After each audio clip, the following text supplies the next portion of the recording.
guys, so we had a little bit of a malfunction. So we're back. We can say hi to Davey in the background doing some hair. Yo, dude, what's up? I love all the spy on everyone. Well, it's really nice when yeah. I like when my clients come in, I can like see them from my chair and they can kind of see what I'm doing, even if they know like, oh, I'm early for my appointment. But, yeah. Like, there's Elle over there. I was when I first saw the glass, I was like, I don't know if people are gonna love this or hate it. Because like in Tampa, we can't really see what's going on in the other rooms, and that is kind of nice too. So I guess it's just kind of whichever way you prefer, but it does make the space feel brighter. Oh yeah. With all the windows in it. So when we left off, we were talking about Faces of South Tampa, which we all love. Super great, highly recommend it. We're big fans. Elle, I don't know if you were in the room when I asked Cassie, but I'm leaving the podcast up for everyone to be able to ask me any random question that they want to ask. Okay. So, honestly, I've kind of been trying to think of like how I would phrase this question since you thought about like doing this podcast, but I feel like you've brought like such a different approach to being a salon owner. I mean, of course, like tons of salon owners want their staff to do really well, but I think that you've put in a lot of new ideals of like how to run a salon, and like what really inspired you to do all this like almost like new age salon type stuff that you're doing, like having both commission and chair rental, and having like still carrying all the products for us and having like flexibility but still like being a leader, I guess. Interesting question.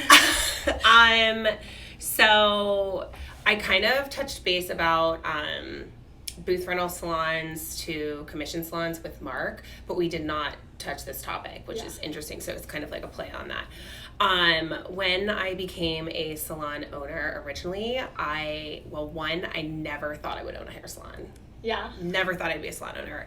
It's a lot of work with people and a lot of personalities. And I was like, at the time I was working 7 days behind the chair, and you deal with so many personalities with clients that I was like, this is kind of overwhelming. And I was a photographer, so I wanted a space where I could just work and do photography and hair is how it kind of started. Okay. And I originally opened up the salon with Jimmy Bob. I don't know if you knew that. Oh, I did not know that at all. And we opened it up together just because we just wanted a space to work and do hair together. And we quickly realized that was a huge money pit. And you cannot own a commercial space and not really, and just be working behind the chair all the time. It's impossible. We ran ourselves into an incredible amount of debt that it is. When Jimmy parted ways, he was going through personal issues and was like, this is not for me. And I kind of had that decision to make, like, is this for me? Is it not for me? We had one employee, Maria, who is just back from maternity leave with us. So she's been with us for a long time. And I was just kind of like, I didn't like the salon world, the way it was run. And I'm a creative, as all of you are. And I don't like people telling me what to do. I've never been good at authority, and I've never been good at people telling me what to do. And I just think if I felt that way, then there were a lot of hairdressers out there that felt that way too. So I wanted to create this like really cool environment that was safe, it was comfortable, it was creative, it gave people outlets in more ways than just hair, because I feel like if there's more ways than just hair, you are your better self, right? And so I just wanted to create something that I wanted to work today. And a lot of trial and error. I'm on year 10, so there's a lot of mistakes that I made, and I've just kind of learned from them. I'm the person who takes criticism very well, and reorganized like how I approached business. And with my commission people, I'm mainly a booth rental salon, but with the commission stylists, there's so many stylists out there, especially moving to this town, that are incredibly talented. They just need someone to give them a chance. and they've been doing hair forever, and that's kind of where the St. Pete commission stylists are. Like, they're St. Pete hairstylists over here, guys, are like incredible. Like, all of these guys are, I'm so impressed with their work, and I do have to give myself a high five for believing in them, because like I saw their work and I was like, I think they're really good, you know, but I didn't know them from Adam, and I've been like crazy impressed with the work coming out of here. But yeah, so I think it's just really a lot of trial and error, a lot of mistakes. I made a lot of mistakes. And I am also one of the most patient people. The longer you get to know me, you will realize that I handle stress really well, and I'm very, very patient, and I'm really good at managing people. Yeah. Better at managing people than I am doing hair. Oh. So, and I think that's what makes it work. But I do think, and you can tell me if I'm wrong, that I'm a very different salon owner than most.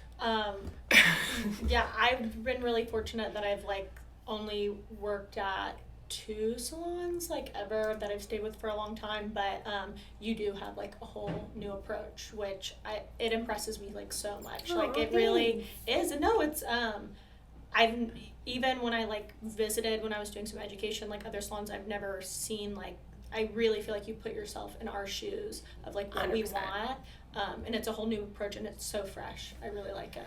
Yeah, I mean, I have a lot more, I take a lot more, I don't know the word that I'm looking for, I take it a lot more personal than a lot of salon owners, and I also know something different with me and salon owners is I have never been money driven. It's not my thing. Like, and people are like, oh, what do you mean you're not money driven, blah, blah, blah. I'm about creating a space that's comfortable and happy, and my dad told me a long time ago, do what you love, do it well, do it the best you can, and the money will come. Mm-hmm. And I think that goes with whatever you do in life. If you're painting your first picture, or to, you know, being an attorney, whatever it is that spikes you, you have to make it something that you love, because if you stress about the day-to-day, like, obviously everything has to make sense, right? It's not like, it's like, yeah. Like, everything has to, like, there's a lot of thought, and I give a lot of credit to my husband for that, because he'll come in and be like, you can't be that lenient on that, you know, so it's still a business, but I think salon owners are, because this industry is so hard, and I think people behind the chair do not realize how hard it is to be in this seat of the chair. Mm-hmm. That it's one of those, I just don't want to be that person. I worked for some terrible people. Oh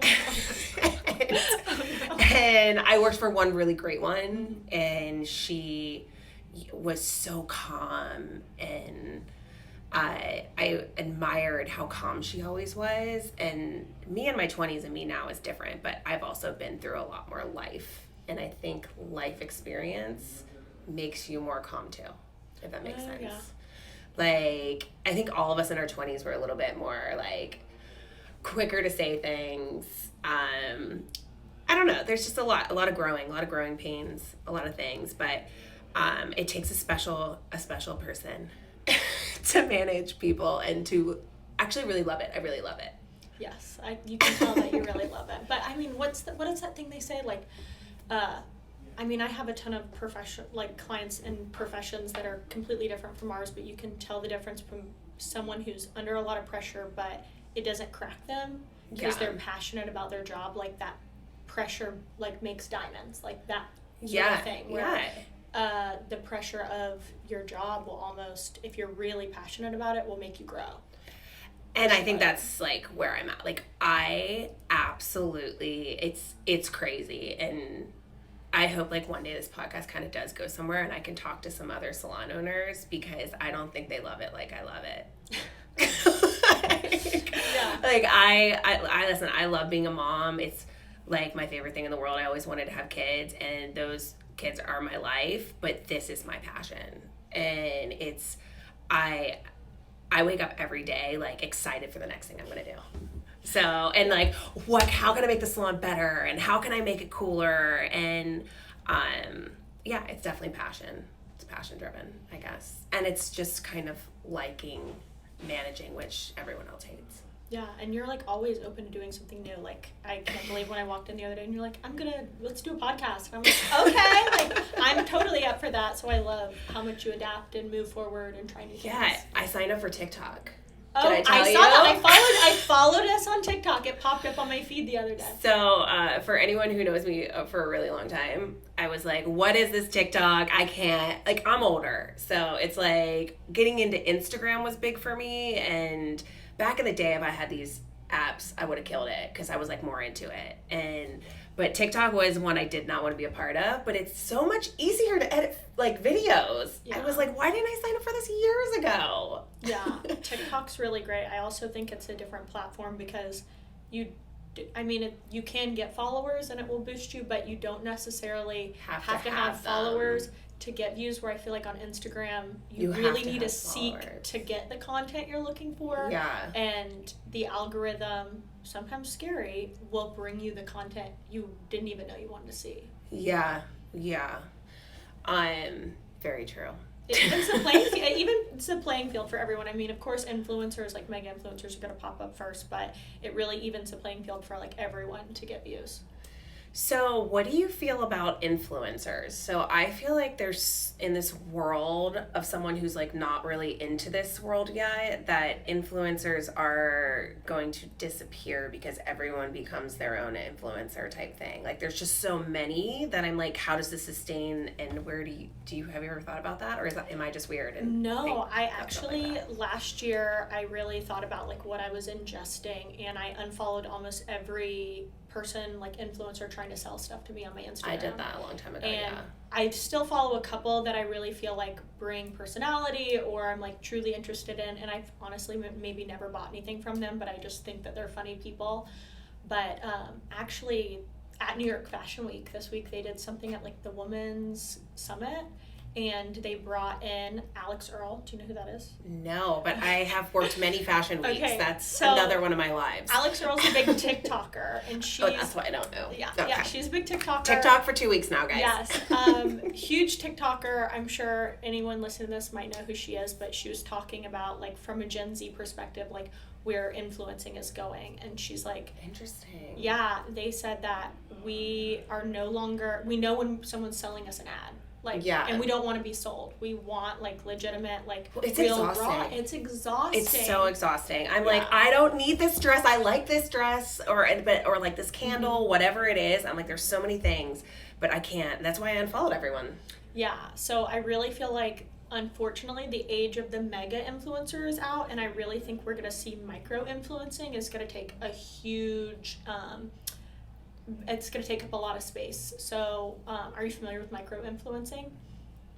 No, I'm learning so much here. I mean, I don't know the specific terms of what makes someone a micro-influencer, but more like someone in our community here in St. Pete that may have like 2,000 to 3,000 followers, but all of them are locals here. And maybe a St. Pete restaurant reaching out to them, say like, hey, we'd love for you to come and have dinner, we'll give you like credit, because that's going to be 3,000 people here in St. Pete coming to see them. It's like more direct. Yeah, more direct versus like these like huge or like boutiques where someone locally. Which the age of boutiques is also dying, which is really? So sad. Like, well, did you know I used to own a clothing store? What haven't you done? I got into that a little bit with Mark, the clothing store. It was a disaster. I am not good at it. I am not good at retail. Yeah. But I remember when I opened, it was 2014 when I opened that store, and my husband was my boyfriend at the time, and he goes, "This is a dead duck and a dying breed."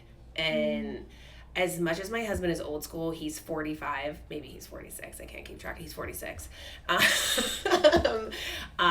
He's very old school, but he knows numbers really well, and he's also in like an event industry where like things are, he's like, that will close down soon, and you just watch these boutiques, they do not last long, and it's because everyone's going online. Yeah. And it's so sad because I like to shop. I like to go into like stores and shop. Like, it's more fun than clicking on a bazillion different things. Yeah, I always joke that when like I'm like a mom or a grandma, like I'm going to take my kids and force them to go school shopping like at the mall, and they're gonna be like, "No, Mom, I want to just buy everything online. Why do we have to go?" And I'm like, "This is how we did it. This is how we did it in our day. Back You get in the day. no cell phone signal in the mall. No one's bothering you." I didn't know that about the mall. Oh my gosh, yeah. I think maybe the cement or like I can never be reached in there. I have no Wi-Fi. It's kind of like oh my nice. God, what a dream. I should hang out at the mall more. The mall is a great place to I haven't had much free time to mall it, but once these hurricanes stop and these school threats and everything else, and I can get my children into school, for one whole week since the school year started. Let's try. It's not going to be this week because they're not there today. But maybe next week. I'm going to go to the mall and take a day to myself at the mall. It sounds lovely. And I'm going to go to Nordstrom and go have lunch. Yes. Oh, what's the name of that restaurant there? It's so good. It's so good, and their Caesar salad and their French onion soup is so good, and I feel like I need a self-help day with that. That would be great. I don't know something. Oh, well, let me ask you a question. If you were not a hairdresser, what would you be? I think I'd be a wedding cake decorator. Really? Yeah. There was a point I wanted to be a wedding cake decorator. Really? Yes. Or I think I'd want to own like and then I realized I can't decorate cakes or shit. It's hard. It's so hard, but I think I could do it.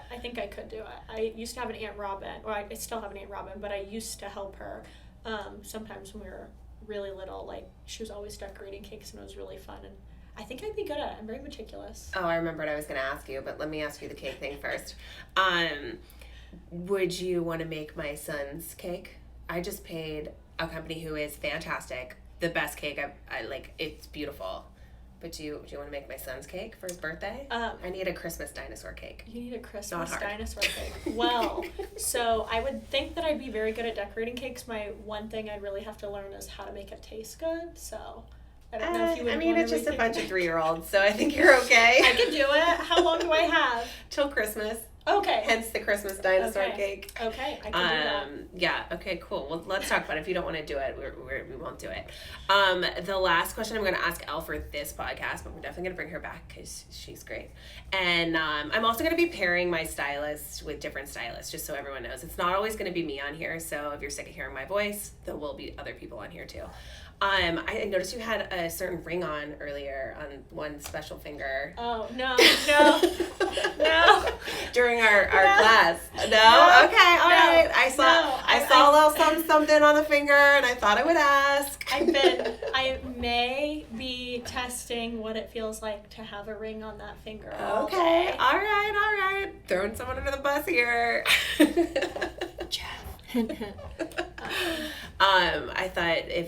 I thought maybe if you were going to tell me something really cool This is my announcement. Okay, cool. Well,